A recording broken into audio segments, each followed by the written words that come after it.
Still tracking Sally. It is still making inroads, unfortunately, for the folks down around Orange Beach and Gulf Shores. They bore the brunt of it. Landfall was at 5:45 this morning Eastern time. Here's the eye wall. It is now well inland, except for that back end of it that's still offshore.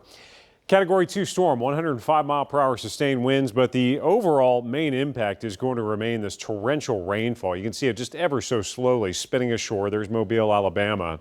And as you move it northeast over the next couple of days, it is just going to continue to swamp folks down toward the Gulf Coast because, I mean, look at the movement. North-northeast at 3 miles per hour. This thing's crawling, still at 105-mile-per-hour winds, but it's also going to start to slowly weaken.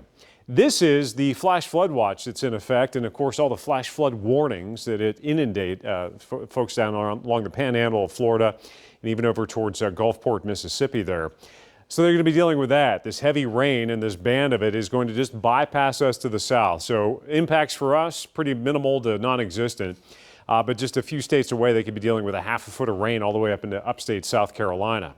Here is the progression of it, that remnant low you notice here in the Commonwealth. We've got a pretty quiet day, partly sunny skies. There'll be a cold front dropping in tomorrow that may help spark isolated showers. And you notice how the precipitation shield just cuts off right at the mountains. So I don't think we'll see much of anything out of that.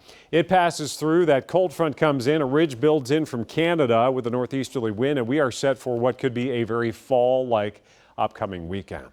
Getting ready for the sun to come up. It'll be hazy sunshine like it was yesterday from that elevated smoke from those western wildfires that did give you that hazy cast of the sunshine yesterday.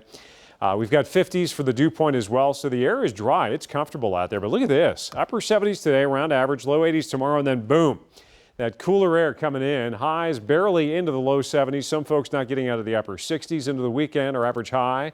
Much warmer than that, upper 70s. And then you talk about overnight lows dipping down into the 40s for 3 mornings running.